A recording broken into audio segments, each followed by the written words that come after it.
এটা হলো স্নেহা, আর এ হলো প্রিন্স, স্নেহার বয়ফ্রেন্ড। আর এই যে যাকে দেখতে পাচ্ছ, এ হলো আয়ুষ, স্নেহার বেস্ট ফ্রেন্ড।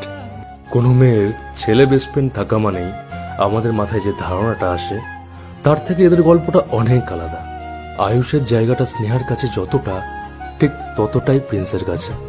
প্রিন্স কখনো আয়ুষকে নিয়ে ইনসিকিউর ফিল করে না, বরং নিজের অনুপস্থিতিতে স্নেহার দায়িত্ব আয়ুষের উপর দিয়ে যে নিশ্চিন্ত থাকে।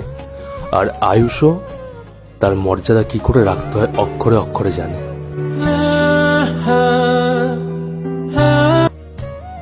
আয়ুষ কখনো ভগবানের সামনে দাঁড়ালে নিজের আগে স্নেহা আর প্রিন্সের খুশির জন্য প্রার্থনা করে। স্নেহা কখনো চোট পেলে দুজনেই একসঙ্গে আটকে ওঠে। ভালো তো দুজনেই বাসে, কেউ বন্ধু হিসাবে, কেউ ভালোবাসার মানুষ হিসাবে। ওরা তিনজন একসঙ্গে সময় কাটাতে খুব পছন্দ করে। আয়ুষ কখনো ওদের মাঝে নিজেকে কাবাব মে হাড্ডি মনে করে না, আর প্রিন্সও সেটা কখনো হতে দেয় না। কোনো মেয়ের ছেলে বেস্ট ফ্রেন্ড থাকা মানে সবসময় এটা নয় যে তার বয়ফ্রেন্ড তার ছেলে বেস্ট ফ্রেন্ডকে নিয়ে সবসময় ইনসিকিউর ফিল করবে। তার বেস্ট ফ্রেন্ড তাকে বন্ধুত্বের বাইরে গিয়ে সবসময় অন্য নজরে দেখবে, বন্ধুত্বের আড়ালে তার সুযোগ নেওয়ার চেষ্টা করবে। কিছু কিছু সম্পর্ক এরকমও হয়।